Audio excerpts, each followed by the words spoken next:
perkenalkan kami dari kelompok 3, kelas 3 A Farmasi. Kami di sini akan menjelaskan mengenai materi penyakit malaria beserta obat anti malaria. Kami di sini beranggotakan 12 orang. Saya sendiri Cindy Kartika yang akan menjelaskan materi mengenai tata laksana pengobatan obat anti malaria. Kemudian untuk definisi akan disampaikan oleh Sri Subhawanur. Untuk penyebaran penyakit malaria di Indonesia dan di dunia akan disampaikan oleh Dian Gina. Kemudian untuk parasit penyebab penyakit malaria akan disampaikan oleh Rahma. Kemudian siklus hidup malaria akan disampaikan oleh Mutia Ambar Permatasari. Dan untuk patofisiologi malaria akan disampaikan oleh Mega Oktaviani. Untuk gejala penyakit malaria akan disampaikan oleh Amanda Puspanabila. Untuk komplikasi yang terjadi pada penyakit malaria akan disampaikan oleh Sally Geliana Bila.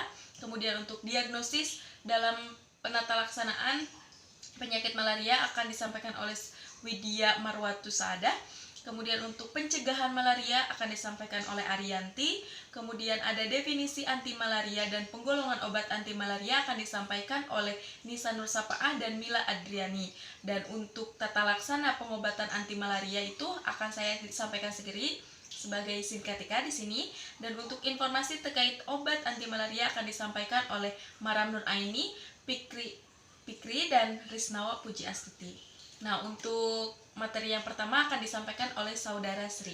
Terima kasih. Definisi malaria. Malaria adalah penyakit menular yang disebabkan oleh parasit atau protozoa dari genus Plasmodium yang dapat ditularkan melalui gigitan nyamuk Anopheles.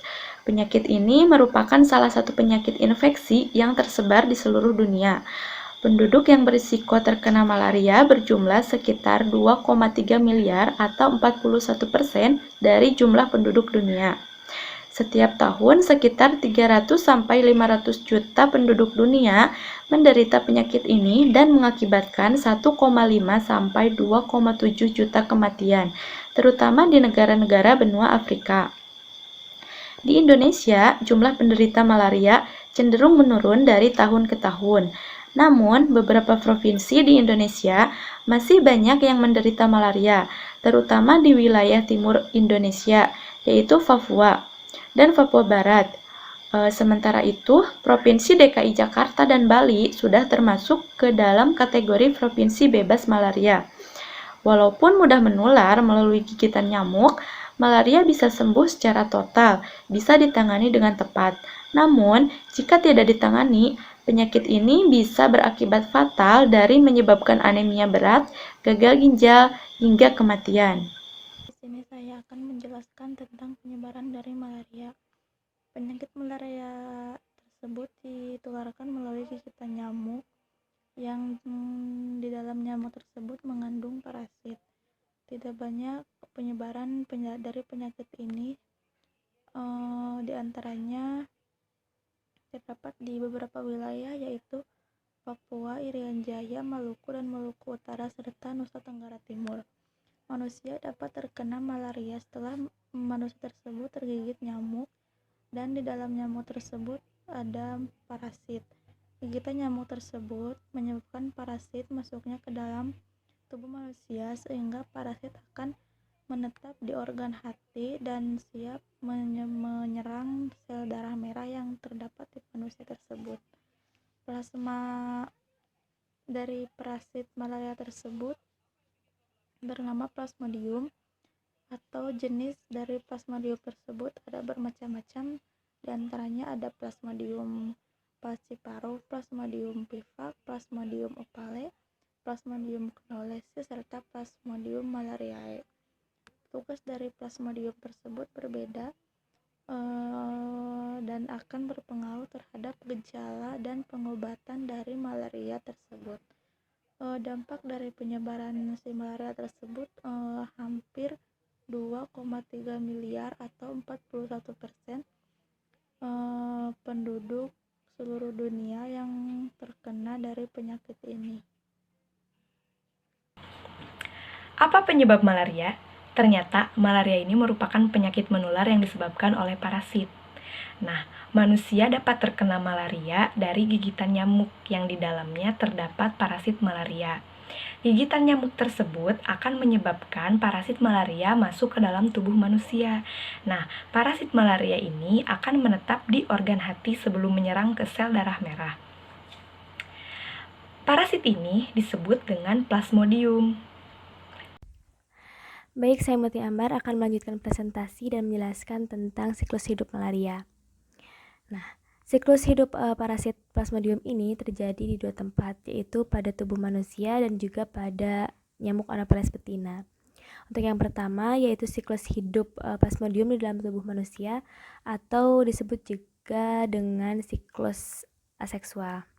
Di mana pada siklus ini parasit yang masuk ke dalam tubuh manusia itu melalui gigitan nyamuk Anopheles betina yang terinfeksi atau disebut juga sporozoid. Nah, sporozoid ini akan menginfeksi di sel hati dan akan melakukan replikasi aseksual menjadi skizon. Kemudian skizon ini akan pecah dan menghasilkan banyak merozoid. Kemudian selanjutnya merozoid ini akan menyebar ke dalam aliran darah dan menginfeksi sel darah merah. Nah, merozoid ini akan menginfeksi sel darah merah kemudian berkembang menjadi parasit dengan bentuk cincin karena adanya vakuola di dalam sel parasit sehingga sel inti berada pada tepi atau disebut trofozoid. Kemudian trofozoid ini akan bereplikasi aseksual dengan pembelahan inti menjadi skizon yang terdiri dari 10 sampai 30 inti tergantung dengan spesies parasitnya. Kemudian skizon yang telah matur ini akan pecah dan melepaskan banyak merozoid baru. Kemudian si merozoid baru ini akan menginfeksi sel darah merah lainnya atau disebut juga dengan siklus eritrositer. Nah, siklus replikasi tersebut akan menyebabkan banyaknya eritrosit yang pecah dan rusak. Kemudian berulangnya replikasi dan kerusakan yang terjadi menyebabkan timbulnya gejala klinis. Dan periode sejak gigitan nyamuk sampai timbulnya gejala klinis itu dikenal dengan sebutan masa inkubasi intrinsik. Nah, setelah beberapa kali bereplikasi, kemudian beberapa trofozoid tersebut berkembang menjadi gamet, di mana gamet tersebut ada gamet jantan atau mikrogametosit dan gamet betina atau makrogamet. Nah, tahap inilah parasit akan terbawa nyamuk saat menghisap darah manusia yang terinfeksi, kemudian akan berkembang di dalam tubuh nyamuk tersebut.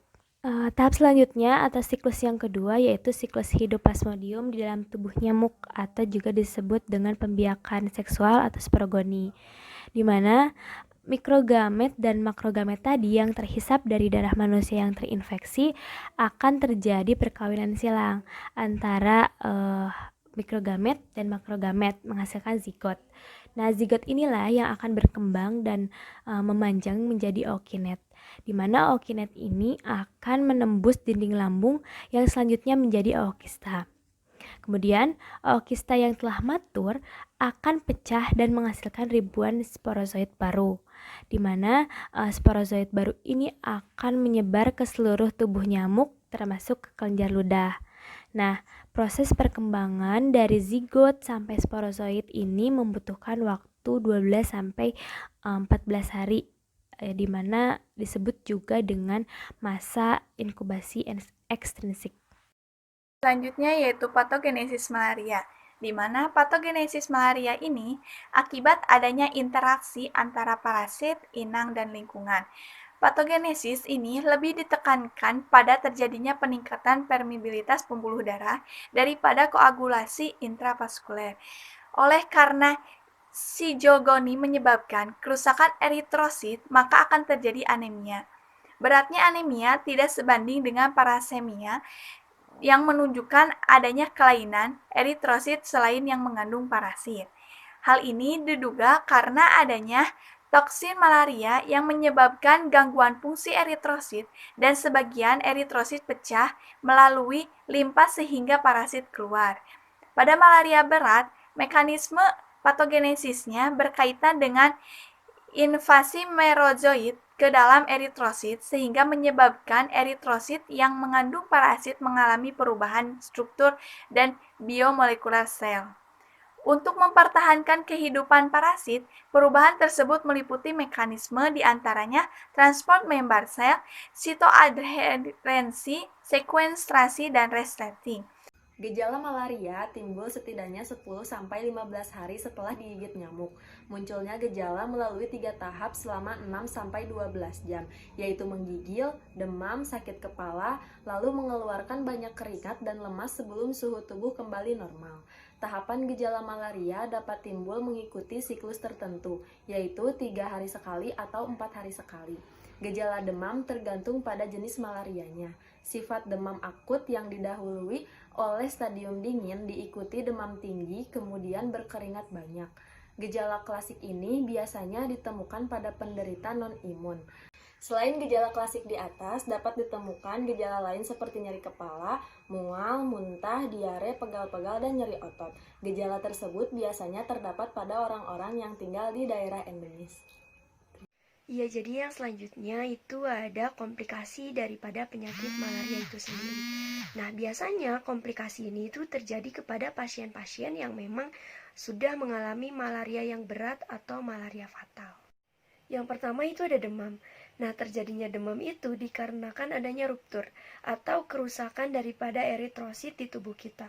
Nah, ruptur ini menyebabkan lepasnya merizoid, sehingga apabila merizoid itu lepas pada tempat di mana sirkulasi melambat, itu akan mempermudah atau memperbesar peluang sel-sel eritrosit lain untuk rusak sehingga menyebabkan ketidakseimbangan dalam tubuh kita. Nah, sebenarnya demam itu sendiri adalah respon daripada tubuh kita bahwa di dalam tubuh kita itu ada sesuatu yang tidak stabil. Nah, yang kedua itu ada anemia. Seperti yang sudah disebutkan tadi, bahwasanya ketika kita sedang terjangkit malaria, ternyata akan banyak nih eritrosit di tubuh kita yang rusak. Apabila si malaria ini tidak segera dicegah atau diobati, maka eritrosit di tubuh kita akan semakin banyak yang rusak. Dan ketika eritrosit di tubuh kita itu banyak yang rusak, akan menyebabkan tubuh kita itu mengalami anemia. Apabila ini dibiarkan begitu saja, maka tubuh kita itu akan mengalami anemia yang parah, sehingga fatalnya dapat menyebabkan kematian. Yang ketiga itu ada imunopatologi atau yang biasa disebut sebagai hipergamaglobulinemia. Nah, jadi ketika si parasit malaria ini ada di tubuh kita, itu bisa mengaktifasi poliklonal yang ada di tubuh kita.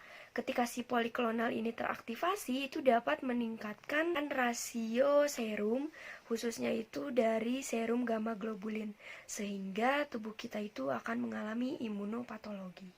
Oke, yang keempat itu ada malaria otak. Nah, malaria otak itu sendiri biasanya disebabkan karena adanya parasit yang memenuhi sel darah sehingga menghambat pembuluh darah kecil yang ada di otak. Akibatnya, otak itu akan mengalami pembengkakan bahkan rusak. Dan fatalnya, pembengkakan serta perusakan otak itu sendiri dapat menyebabkan koma bahkan kematian. Yang selanjutnya itu ada gagal organ. Jadi ternyata si parasit malaria itu bandel teman-teman. Selain daripada penyakit yang udah aku sebutin tadi, ternyata si parasit malaria ini bisa mempengaruhi fungsi-fungsi daripada organ tubuh kita. Dan fatalnya itu bisa menyerang organ-organ vital tubuh kita, contohnya ginjal, hati, jantung, dan paru-paru. Kemudian ada gangguan pernafasan. Nah, gangguan pernafasan ini dikarenakan si parasit malaria itu sudah menyerang paru-paru, sehingga terjadi edema atau penumpukan cairan di paru-paru yang menyebabkan pasien atau penderita itu merasa kesulitan untuk bernafas. Nah, yang selanjutnya ada hipoglikemia. Kenapa hipoglikemia? Karena ternyata si malaria ini bisa menyebabkan kadar gula darah di dalam tubuh kita itu menurun sangat drastis, sehingga kita dapat mengalami hipoglikemia. Dan apabila si malaria ini tidak segera dicegah atau diobati, hipoglikemia ini akan semakin parah sehingga dapat menyebabkan kita koma bahkan mengalami kematian. Nah, kemudian yang terakhir itu ada demam air hitam atau yang biasa disebut juga sebagai black water fever, di mana si demam air hitam ini disebabkan oleh parasit Plasmodium falciparum, yang fatalnya ternyata si black water fever ini itu adalah gejala paling parah atau gejala yang paling menakutkan daripada si malaria ini. Karena sekali kita terjangkit oleh Blackwater fever, kita bisa langsung mengalami kematian. Malaria. Diagnosis malaria ini terbagi menjadi 3, yaitu ada anamnesis. Untuk anamnesis yaitu ada keluhan seperti demam, menggigil, berkeringat disertai sakit kepala, mual, muntah, diare, dan nyeri otot atau pegal-pegal. Kemudian ada riwayat sakit malaria dan riwayat minum obat malaria. Kemudian ada riwayat berkunjung ke daerah endemis malaria dan riwayat tinggal di daerah endemis malaria. Kemudian ada pemeriksaan fisik seperti suhu tubuh aksiler lebih dari 37,5 derajat Celcius. Kemudian ada konjungtiva atau telapak tangan pucat. Kemudian ada sklera ikterik. Kemudian ada pembesaran limpa atau splenomegali dan pembesaran hati atau hepatomegali. Kemudian ada pemeriksaan lab seperti pemeriksaan dengan mikroskop. Nah, pemeriksaan sediaan darah tebal dan tipis untuk menentukan ada tidaknya parasit malaria, positif atau negatif, spesies dan stadium plasmodium, serta kepadatan parasit. Kemudian, ada pemeriksaan dengan uji diagnostik cepat atau rapid diagnostic test. Mekanisme kerja tes ini berdasarkan deteksi antigen parasit malaria dengan menggunakan metode imunokromatografi. Sebelum menggunakan RDT, perlu dibaca petunjuk penggunaan dan tanggal kadaluarsanya. Pemeriksaan dengan RDT tidak digunakan untuk mengevaluasi pengobatan. Bismillahirrahmanirrahim. Nama saya Arianti Agustina dari kelompok 3 akan menjelaskan tentang pencegahan malaria. Yang pertama, waspada. Meningkatkan kewaspadaan terhadap resiko malaria. Yang kedua, cegah gigitan nyamuk. Mencegah gigitan nyamuk dengan menggunakan kelambu, berinsektisida, repelen, kawat kasa, nyamuk, dan lain-lain. Dan yang terakhir, kendalikan vektor. Pengendalian vektor dan hemoprofilaksis dengan doksisiklin dengan dosis 100 mg per hari yang diminum 1-2 hari sebelum bepergian. Antimalaria. Antimalaria adalah obat-obatan yang digunakan untuk mencegah dan mengobati penyakit yang disebabkan oleh parasit bersel tunggal atau protozoa yang ditularkan melalui gigitan nyamuk Anopheles betina yang menggigit pada malam hari dengan posisi menjungkit. Penggolongan antimalaria ada 3. Pertama, berdasarkan cara kerja obat pada siklus hidup Plasmodium. Kedua, berdasarkan tempat kerja obat antimalaria pada organel subseluler Plasmodium. Yang ketiga, berdasarkan struktur kimia obat. Nah, ini poin pertama. Penggolongan obat malaria berdasarkan cara kerja obat pada siklus hidup Plasmodium. 1. Obat antimalaria schizontosida, darah yang menyerang plasmodia yang hidup di darah. Antimalaria jenis ini untuk pencegahan dan mengakhiri serangan klinis. Contoh, kloroquine, quinin, quinidin, meploquine, halofatrin, sulfonamid, tetrasiklin, atovaquone, dan artemisin serta turunannya. 2. Obat antimalaria schizontosida jaringan yang membunuh plasmodia pada fase ekoseritrositik di hati, mencegah invasi plasmodia dalam sel darah. Contoh, primaquine, proguanil, dan primetamin. 3. Obat antimalaria gametosida yang membunuh stadium gametosit di darah. Contoh, primaquine. 4. Obat antimalaria sprontosida. Obat ini tidak berpengaruh langsung pada gametosit dalam tubuh manusia tetapi mencegah sporogoni pada tubuh nyamuk. Selanjutnya ada penggolongan obat antimalaria berdasarkan tempat kerja obat antimalaria pada organel subseluler Plasmodium. Yang pertama ada obat golongan tetraaminoquinolin seperti chloroquine dan amodiaquine. Dan juga ada quinolin metanol seperti quinin dan meploquine yang berkonsentrasi dalam pokula makanan yang bersifat asam. Yang selanjutnya ada antibiotik seperti azithromycin, dosisiklin, dan clindamycin yang bekerja dalam organel plastid seperti kloroplas yang disebut apikoplas. Yang selanjutnya ada atovaquone dan senyawa lainnya yang dapat menghambat transport elektron dalam mitokondria melalui penghambatan oksireduktase sitokrom C dalam mitokondria antipolat yang mengganggu biosintesis folat de novo dalam sitosol. Yang selanjutnya ada obat antimalaria sulfadoxin pirimetamin atau SP dan kombinasi labdap yang merupakan inhibitor kompetitif yang berperan dalam tiropolat. Yang selanjutnya ada generasi obat dari artemisin yang menghasilkan radikal bebas yang berfungsi untuk mengalkilasi membran parasit. Selanjutnya ada obat anti malaria berdasarkan struktur kimianya. Yang pertama ada aminoquinolone, nama obatnya seperti kloroquine, hidroksikloroquine, dan juga amodiaquine yang memiliki aktivitas skizontosida darah yang cepat. Beberapa aktivitasnya juga sebagai gametosida. Yang kedua ada oktaaminoquinolin. Contoh obatnya seperti primaquine dan tefenoquine yang memiliki aktivitas skizontosida jaringan juga sebagai gametosida dan berperan pada beberapa aktivitas pada tahap siklus plasmodium yang lain. Yang ketiga ada artemisin dan turunannya seperti artemeter dan artesunat yang memiliki aktivitas skizontosida darah. Yang keempat ada biguanida yang memiliki aktivitas skizontosida jaringan dan skizontosida darah yang beraksi lambat pada beberapa aktivitas sebagai sporontosida dan juga sebagai inhibitor dihidropolat reduktase. Contoh obatnya seperti proguanil dan juga klorpoguanil. Yang selanjutnya ada diaminopirimidin seperti pirimetamin yang memiliki aktivitas skizontosida jaringan dan skizontosida darah yang beraksi lambat. Beberapa aktivitas sebagai sporontosida dan juga inhibitor dihidropolat reduktase. Biasanya digunakan dengan antimalaria lain yang inhibitor sintesis folat pada tempat yang berbeda, seperti sulfonamid atau sulfon untuk membentuk kombinasi yang sinergis. Lalu ada diklorobenzildin, contoh obatnya seperti lumefantrin yang memiliki aktivitas skizontosida darah.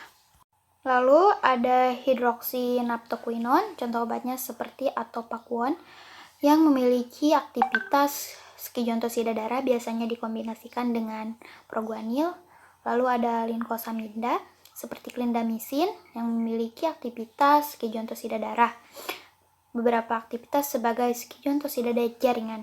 Yang selanjutnya ada tetrametanolquinolin seperti alkaloid kinkona, quinidin, quinin, dan meploquine yang memiliki aktivitas seperti skizontosida darah yang cepat. Beberapa beraktivitas sebagai gametosida dan meploquine sebagai skizontosida darah. Yang selanjutnya ada nona penatren metanol, contohnya seperti halopantrin yang memiliki aktivitas skizontosida darah. Lalu ada sulfonamida seperti sulfadoksin dan sulfametoprazin yang memiliki aktivitas skizontosida darah dan juga sebagai inhibitor sintesis dihidroteorat dan folat. Biasanya dikombinasikan dengan pirimetamin. Yang selanjutnya ada sulfon seperti dapson yang memiliki aktivitas seperti skizontosida darah, inhibitor sintesis folat. Biasanya dikombinasikan dengan pirimetamin. Yang terakhir ada tetrasiklin, contohnya seperti doxycycline dan tetrasiklin yang memiliki aktivitas skizontosida darah, beberapa beraktivitas sebagai skizontosida jaringan. Materi selanjutnya yaitu mengenai tata laksana pengobatan malaria. Dalam tata laksana pengobatan malaria ini terdapat dua kelompok terapi malaria. Ada terapi malaria tanpa komplikasi dan ada juga terapi malaria dengan komplikasi. Tentunya dua kelompok ini memiliki tujuan yang berbeda-beda. Nah, tujuan terapi malaria tanpa komplikasi bertujuan untuk mengeliminasi plasmodium penyebab infeksi secara secepatnya agar tidak terjadi keparahan dan komplikasi serta memutuskan rantai penularannya. Sedangkan tujuan terapi malaria dengan komplikasi atau yang bertahap parah itu bertujuan untuk mencegah kematian. Nah, terdapat terapi rekomendasi dalam tata laksana pengobatan malaria ini. Terapi rekomendasi tersebut adalah terapi kombinasi atau pemberian 2 atau lebih obat anti malaria yang bekerja membunuh parasit di darah dan masing-masing obat tersebut bekerja pada reseptor yang berbeda. Terapi kombinasi tersebut antara lain ACTS atau Artemisinin Combination Therapies, artesunat dan amiodarone, artesunat dan mefloquine, artesunat dengan salah satu dari SP yaitu lumefantrine, piperaquine, pyronaridin, antibiotik seperti doxycycline, clindamycin, dan azithromycin, serta artemether lumefantrine atau yang disingkat AL, chloroquine dan SP, atefequine dan proguanil atau yang sering dikenal dengan malaron. Nah, tadi telah disinggung bahwa dalam terapi penanganan malaria ini ada yang tanpa komplikasi dan ada juga dengan komplikasi. Nah, untuk terapi anti malaria tanpa komplikasi ini dibedakan menjadi 2 kelompok juga. Dibedakan berdasarkan nyamuk yang atau parasit yang menyebabkannya. Nah, parasit yang menyebabkan malaria tersebut ada malaria falciparum dan malaria vivax. Nah, untuk pengobatan terapi anti malaria tanpa komplikasi yang disebabkan oleh malaria falciparum, untuk lini pertamanya atau guideline pertamanya, dia diberi DH3 plus P3 dan PQ1, yang artinya dia diberi dihidroartemisin ditambah dengan piperaquine dan ditambah dengan primaquine. Sedangkan untuk lini keduanya, dia diberi Q7 plus DT7 dan PQ1, di mana dia itu diberi quinin dan doxycycline serta primaquine. Nah, untuk malaria tanpa komplikasi yang disebabkan oleh malaria vivax, dia di lini pertama dia akan diberi DH3, P3 dan PQ14. Nah, untuk lini keduanya dia diberi Q7 dan PQ14. Nah, sedangkan terapi malaria untuk yang disebabkan oleh malaria falciparum maupun malaria vivax dengan komplikasi, jika dia telah lama menderitanya, dia akan diberi kinin dihidroklorida drip. Sedangkan kalau dia menderita tersebut baru-baru, dia akan diberi artesunat intravena atau artemether intramuskular. Nah, setelah tadi kita mengetahui tentang terapi anti malaria berdasarkan komplikasi dan tanpa komplikasi, yang juga dilihat berdasarkan parasit yang menyebabkannya, sekarang kita masuk ke pengobatan malaria yang disebabkan oleh parasit falciparum maupun vivax, lini pertama maupun lini kedua berdasarkan berat badan pasien dan usianya. Nah, dapat kita lihat pada gambar pertama. Di sini, pengobatan malaria falciparum dan malaria vivax ini pada lini pertama diberikan ACT atau Artemisinin Combination Therapies dengan primaquine atau diberikan DHP plus primaquine. Nah, di sini kita ambil contoh untuk pasien yang memiliki berat badan 41 sampai 55 kg dengan usia dia 15 tahun ke atas. Nah, pada hari ke-1 sampai ke-3, dia akan diberi obat DHP berjumlah 3 tablet. Nah, pada hari ke-1, dia akan diberi primaquine dengan jumlah tablet 2. Nah, begitupun seterusnya. Begitu cara membaca tabel yang dapat kalian lihat pada PowerPoint ini. Nah, selanjutnya pada lini kedua, pasien akan diberikan obat kina ditambah dengan antibiotik yaitu doxycycline atau tetracycline plus primaquine. Nah, di sini kita ambil contoh juga untuk pasien yang memiliki bobot berat badan 41 sampai 45 kg dengan usia 15 tahun ke atas.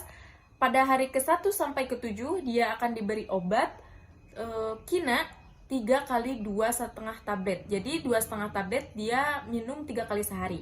Nah, pada hari pertamanya dan seterusnya dia akan diberi primaquine berjumlah 2 tablet dalam sehari. Begitu seterusnya. Nah, masuk ke pengobatan malaria vivax yang khusus nih.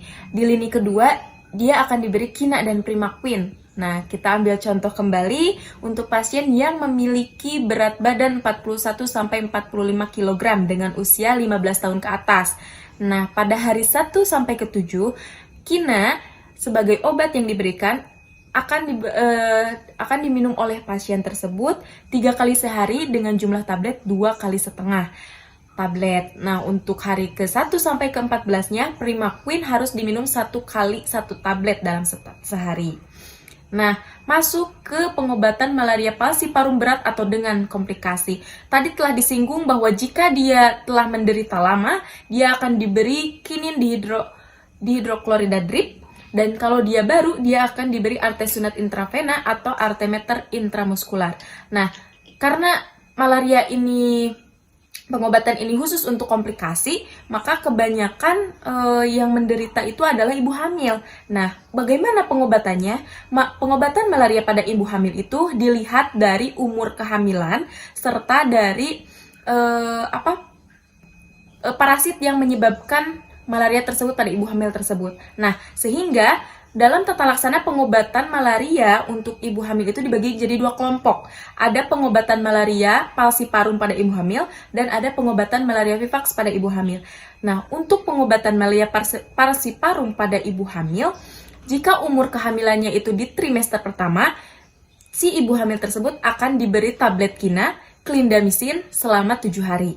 Sedangkan jika dia menderita malaria tersebut pada trimester kedua, dia akan diberi ACT tablet selama 3 hari.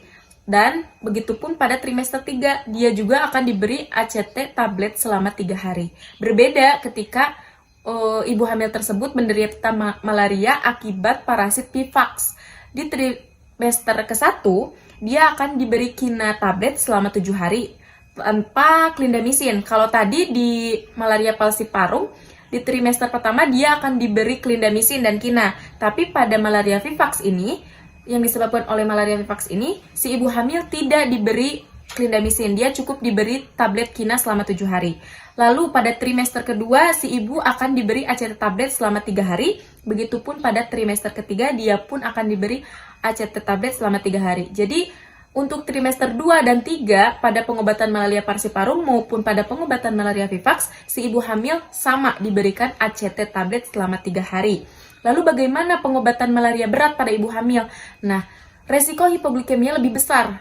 Jadi, jika resiko hipoglikemia tersebut lebih besar karena mungkin dia menderita malarianya telah lama atau apa, maka dia diberi quinine HCl. Terus selain itu resiko yang bisa saja terjadi pada ibu hamil tersebut, dia akan memiliki resiko udem atau penumpukan cairan pada paru-parunya. Maka dari itu perlu adanya monitoring gula darah dan monitoring balance cairan. Lalu perlu juga ibu hamil tersebut didiagnosis dini dan pemberian segera obat anti malaria dengan dosis yang adekuat untuk menjaga keselamatan dia dan janinnya.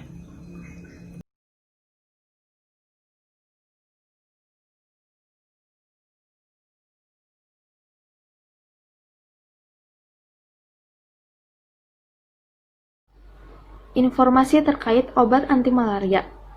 Obat anti malaria yang ideal ini merupakan obat yang efektif terhadap semua jenis dan stadium parasit, menyembuhkan infeksi akut maupun laten, efek sampingnya itu ringan, dan toksisitasnya itu rendah. Untuk contoh obat yang pertama, ada kombinasi dari dihidroartemisinin dengan viveraquin atau DHP. Untuk indikasi dari kombinasi obat ini adalah pengobatan malaria yang disebabkan oleh Plasmodium falciparum dan Plasmodium vivax tanpa komplikasi. Untuk dosisnya, sebagai pengobatan lini 1 pada malaria falciparum dan vivax tanpa komplikasi dan malaria oval, diberikan bersama Primaquine. Pada obat dihidroartemisinin yang diberikan dosis 2-4 mg per kilogram berat badan, diberikan selama 3 hari. Piperaquine dengan dosis 16-32 mg per kilogram berat badan yang diberikan selama 3 hari. Untuk efek samping dari kombinasi obat ini secara umum yaitu anemia, sakit kepala, perpanjangan interval, takikardia, astenia, pireksia. Kalau yang tidak umum, ada anoreksia, pusing, kejang, gangguan konduksi jantung, sinus aritmia, bradikardia, batuk, mual, muntah, nyeri lambung, diare, hepatitis, hepatomegali, uji fungsi hati yang abnormal, dan yang lain-lain. Untuk kontraindikasinya, yaitu hipersensitivitas, malaria berat, riwayat aritmia atau bradikardia, atau penyakit jantung, riwayat keluarga meninggal tiba-tiba, Kemudian ada farmakokinetika. Farmakokinetika ini diambil dari ibu hamil dan yang wanita tidak hamil. Dapat dilihat pada tabel. Tabel ini merupakan rata-rata atau standar deviasi profil waktu konsentrasi plasma dari wanita yang hamil dan tidak, yang disebabkan oleh malaria falciparum. Dapat dilihat dari tabel, ibu hamil ini cenderung memiliki volume distribusi yang rendah, waktu paruh yang pendek, konsentrasi maksimal yang tinggi dibandingkan wanita yang tidak hamil. Untuk interaksi obatnya, hindari pemberian bersama obat yang dapat memperpanjang interval. Untuk sediaan dan contoh merek dagang pada kombinasi obat ini adalah tablet kombinasi tetap yang terdiri atas dihidroartemisinin dan piperaquine. Obat ini diberikan per oral selama 3 hari. Kombinasi ini terdiri dari 40 mg dihidroartemisinin dan 320 mg piperaquine fosfat dalam bentuk dosis tunggal. Contoh yang kedua, obat amodiaquine. Untuk mekanisme kerja obat dari obat amodiaquine ini, untuk kelangsungan hidupnya Plasmodium falciparum itu memerlukan zat makanan yang diperoleh dengan cara mencerna hemoglobin dan vakuola makanan yang bersifat asam. Kemudian, hemoglobin yang dicerna selain menghasilkan asam amino yang menjadi nutrien bagi parasit juga menghasilkan zat toksit yang disebut veriprotoporfirin atau FVIX. Amodiquine dan antimalaria yang mengandung cincin quinolin lainnya membentuk kompleks dengan FVIX dalam vakuola. Kompleks obat FVIX tersebut sangat toksik dan tidak dapat bergabung membentuk pigmen. Toksin kompleks obat FVIX meracuni vakuola, menghambat ambilan atau intake makanan yang sehingga parasit mati kelaparan. Kemudian ada indikasi. Indikasi dari obat amodiaquine ini adalah pengobatan infeksi penyebab Plasmodium falciparum, Plasmodium vivax, dan Plasmodium malariae, serta Plasmodium oval atau kombinasi dengan artemisin dan primaquine. Untuk dosisnya, pada dosis amodiquine ini adalah 10 mg per kilogram berat badan per hari, diberikan selama 3 hari. Untuk tabel pemberian amodiquine menurut berat badan ini ada yang berat badannya kurang dari 5 kg dengan usia 0 sampai 1 bulan, itu pemberian amodiquine-nya itu 1/4 per hari. Kemudian seterusnya. Kemudian ada efek samping. Efek samping penggunaan amodiaquine ini atau dosis standar untuk terapi malaria adalah mual, muntah, sakit perut, diare, dan gatal-gatal. Kemudian ada kontraindikasi. Kontraindikasi amodiaquine ini, yang pertama ada penderita dengan hipersensitif terhadap amodiaquine, penderita dengan gangguan hepar, dan untuk profilaksis atau pencegahan malaria.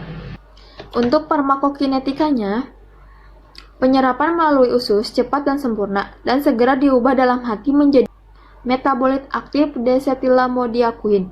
Metabolit ini memiliki efek sebagai anti-malaria.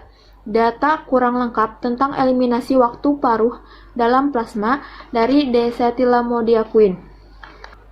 Amodiaquine dan desetylamodiaquine dapat dideteksi melalui urin beberapa bulan setelah minum obat. Kemudian ada interaksi obat dari obat amodiaquine. Tidak ada data yang cukup tentang interaksi obat. Untuk sediaannya itu ada sediaan oral, yaitu tablet 150 mg amodiaquine basa. Kemudian untuk contoh yang ketiga, yang terkait dengan obat anti malaria itu adalah artesunat. Obat artesunat ini merupakan turunan dari dihidroartemisin yang dibentuk dari reduksi artemisin, atau bisa disebut dengan golongan artemisin.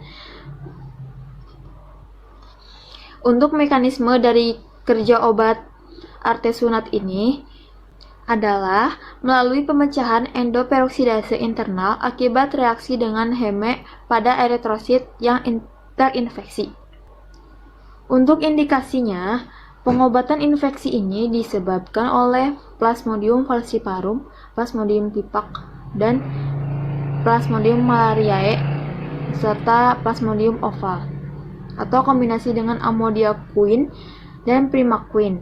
Untuk dosisnya, malaria tanpa komplikasi itu artesunat 4 mg per kilogram berat badan setiap hari untuk 3 hari. Efek samping dari obat ini adalah mual, muntah. Untuk kontraindikasinya, pasien dengan riwayat hipersensitivitas. Farmakokinetika dari obat ini adalah menyerupai artemeter. Setelah pemberian oral atau parenteral, artesunat dengan cepat dihidrolasi menjadi metabolit aktif yaitu dihidroartemisinin. Pada pemberian oral, penyerapan obat sangat cepat dan hanya mencapai 60%. Kemudian, obat tersebut terakumulasi dalam jaringan hati, sedangkan sebagian kecil pada kulit dan mata. Konsentrasi puncak dalam plasma tercapai 1-2 jam setelah pemberian per oral. Untuk interaksi obatnya, tidak direkomendasikan untuk diberikan bersama obat penghambat sitokrom CYP2A6 dan atau CYP2C8. Sediaan dan contoh merek dagang pada obat ini adalah tablet yang mengandung 50 mg sodium artesunat atau ampul mengandung 60 mg sodium artesunat dalam 1 ml larutan injeksi. Khusus injeksi artesunat digunakan untuk pengobatan penderita malaria berat atau malaria dengan komplikasi terutama di rumah sakit.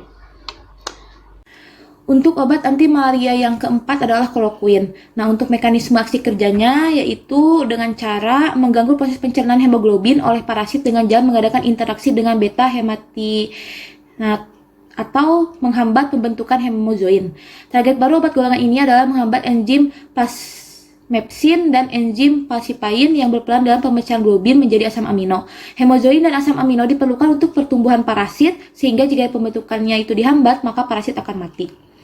Nah, selain itu juga menurut Max Manual 2020 itu mekanisme aksi kerjanya dengan mengikat dan menghambat DNA dan RNA polimerase, mengganggu metabolisme dan pemampatan hemoglobin oleh parasit, menghambat efek prostaglandin. Kloroquine itu berkonsentrasi dalam vesikula asam parasit dan meningkatkan pH internal yang mengakibatkan penghambatan pertumbuhan parasit, juga mungkin melibatkan agregat periprotoporiprine 9 yang bertindak sebagai reseptor kloroquine yang menyebabkan kerusakan membran dan juga dapat mengganggu sintesis nukleoprotein.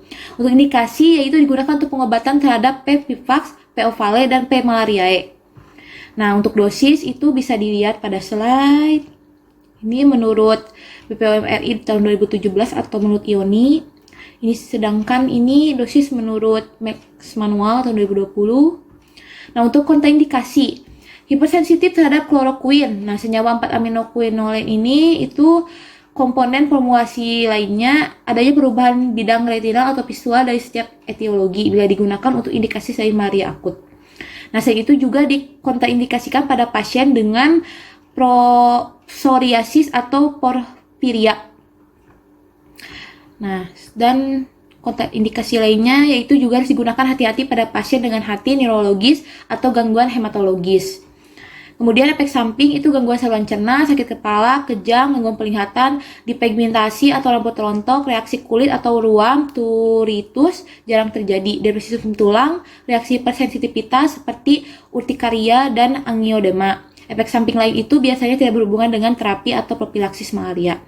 Dan efek samping yang lainnya yaitu mual, muntah, sakit perut, diare, terutama bila diminum pada keadaan perut kosong. Untuk interaksi, menurunnya absorpsi bila diberi bersama antasida. Nah, menurunnya metabolisme dengan simetidin, meningkatnya akut dystonia dengan metronidazole, itu juga menurunkan bioavailabilitas dengan ampicillin praziquantel, dan interaksi lainnya bisa dilihat dari slide.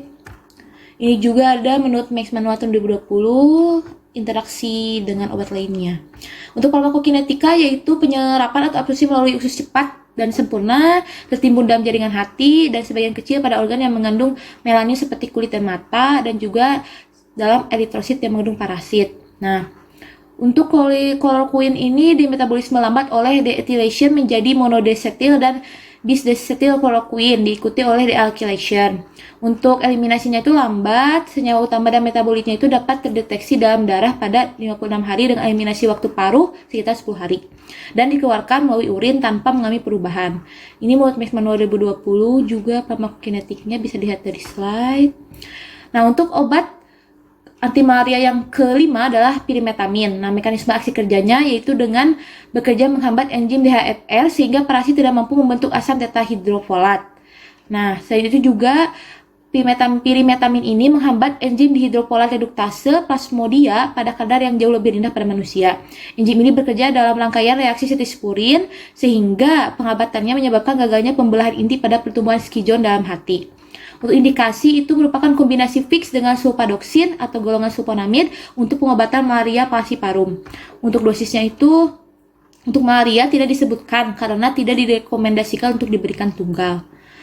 Untuk kontraindikasi belum ada data atau belum ditemukan, dan efek samping itu jika berlebihan dapat menimbulkan gangguan gastrointestinal termasuk atropik glossitis, mual, muntah, hematologi termasuk anemia megaloblastik, leukopenia, trombositopenia, dan pansitopenia, dan efek susunan syaraf pusat seperti sakit kepala, dizziness atau sempoyongan, konvulsi atau kejang, bahkan dapat terjadi takikardia, depresi pernapasan, pingsan, dan kematian.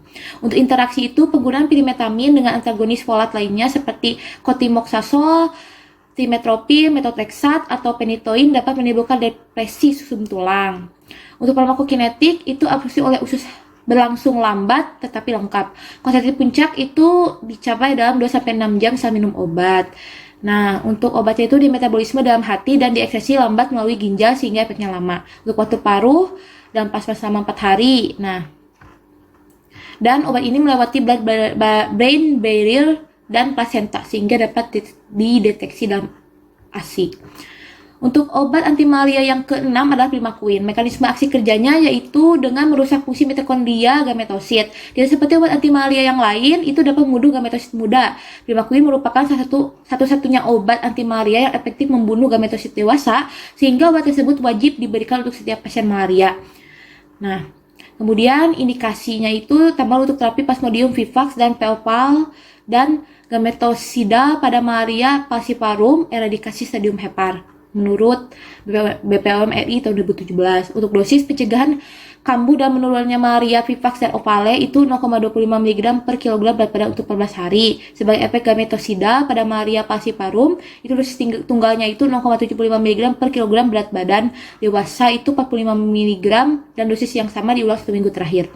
Untuk kontraindikasi itu hipersensitif, rheumatoid arthritis, dan lupus erythematosus. Terapi obat yang dapat menyebabkan hemolisis dan depresi sum tulang anak di kurang dari 4 tahun, defisiensi G6PD dan NADH, dan penggunaan quinacrin. Untuk efek samping mual, muntah, anoreksi, sakit perut, methemoglobinemia, anemia hemolitik, dan terutama pada defisiensi G6PD, leukopenia.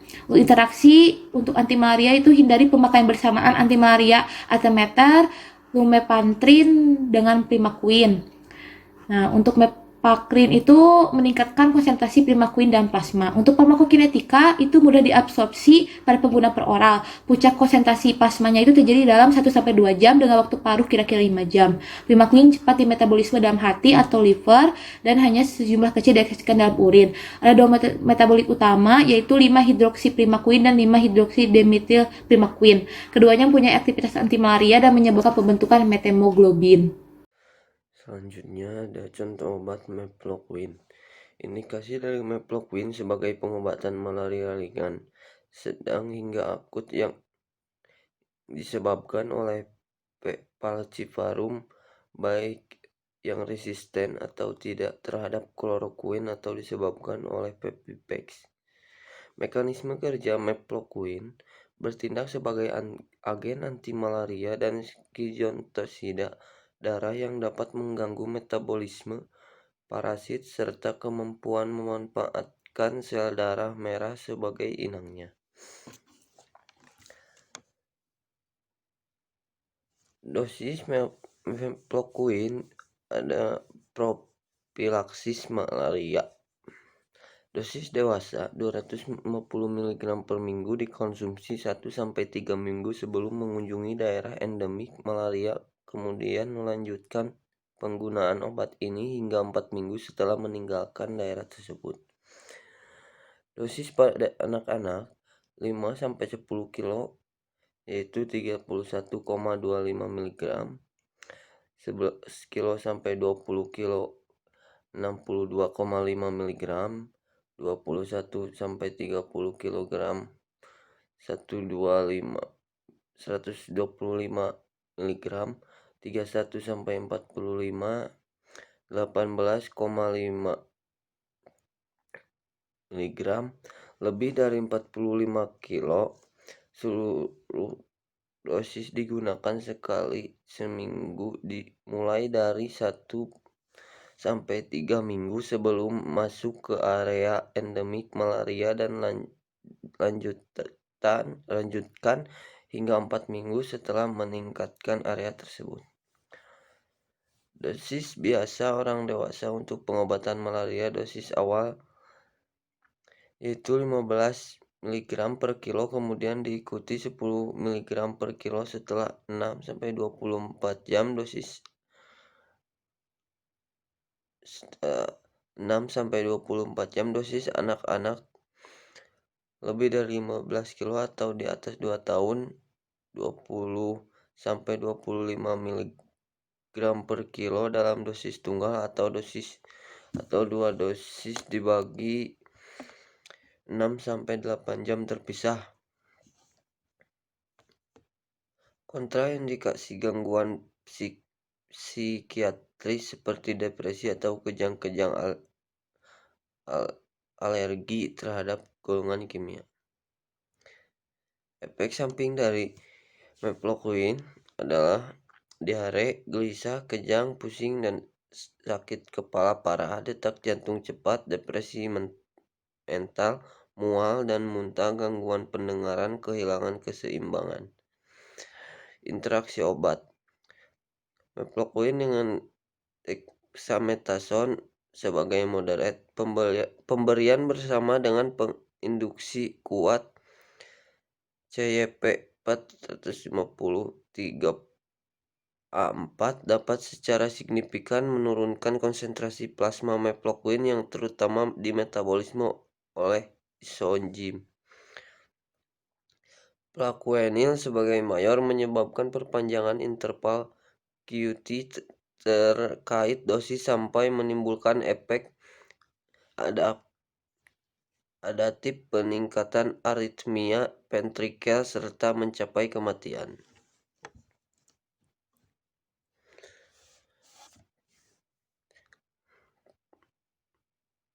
Mefloquine farmakokinetik. Mefloquine sudah diserap dalam tubuh dengan waktu paruh 1-4 jam di metabolisme oleh hati dengan enzim CYP3A4 memiliki metabolit utama 2-8 bis-trifluorometil 4-guanulin karboksilik asid yang tidak terlalu baik melawan falciparum. Mefloquine diekspresikan sebagai besar dan empedu dalam rentan waktu sekitar 10 sampai. Selanjutnya ada artemisin.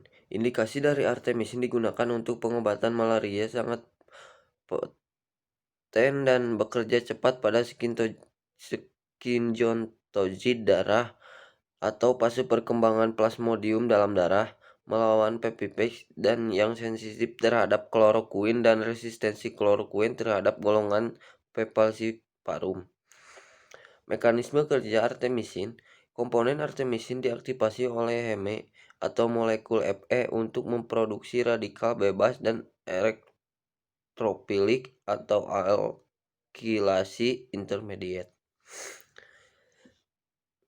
Dosis dari artemisin. Dosis efektif yang direkomendasikan pada manusia dengan malaria falciparum tanpa komplikasi berkisar antara 10 mg per kilogram per hari untuk artemisin dan 2-5 mg per kilogram per hari untuk turunan artemisin. Ketika artemisin digunakan secara tunggal tetapi diberikan minimal 7 hari untuk mencegah kekambuhan. Untuk regimen kurang dari 7 hari diperlukan kombinasi dengan zoonoticide lain yang efektif. Efek samping dari artemisin itu gangguan gastrointestinal ringan atau mual, muntah, diare, dan nyeri perut, pusing, sakit kepala, tinnitus, neutropenia, meningkatkan nilai enzim hati, dan abnormalitas EKG terhadap perpanjangan interval QT. Interaksi obat artemisin. Hindari pemberian bersama dengan obat yang memperpanjang interval QT seperti erythromycin, terpenadin, astemijol, probukol, antimalaria kelas A seperti quinidin, procainamide, disopiramid, antimalaria kelas 3, amiodaron, brethilium, bepredil, sotalol, antidepresan trisiklik, neuroleptik tertentu, dan penotiazin. Farmakokinetik artemisin. Absorpsi. Artemisin merupakan obat larut lemak. Absorpsi artemisin terjadi dengan cepat setelah penggunaannya. Konsentrasi plasma puncak obat dicapai dalam 2 jam setelah penggunaan per oral. Konsentrasi puncak plasma rektal penggunaan artemisin intramuskular akan menyebabkan konsentrasi puncak plasma tercapai yaitu 1 jam. Distribusi artemisin. Setelah 1 jam penggunaan, artemisin dan metabolitnya akan ditemukan dalam konsentrasi tinggi dalam plasma dan diikuti dengan otak, jantung, dan otot. Dengan konsentrasi terkecil ditemukan pada hati. Konsentrasi artemisin meningkat sekitar 4,6 kali lipat pada pasien mengitis dibandingkan dengan manusia sehat. Artemisin ditemukan dalam jumlah kecil pada ASI. Metabolisme artemisin di hati. Artemisin diubah menjadi berbagai metabolit aktif seperti deoksyartemisin, deoksidihidroartemisin, kristal 7, 9, 10 dihidrodeoksyartemisin. Metabolit telah kehilangan kelompok endoperoksida dan menjadi tidak efektif. Reaksi tersebut dikatalis oleh enzim CYP2B6, sedangkan enzim CYP3A4 lainnya bertindak sebagai katalis sekunder. Dengan tidak adanya CYP2B6, CYP3A4 menjadi enzim primer. Enzim-enzim ini termasuk dalam kelompok sitokrom P450 yang ada di retikulum endoplasma halus.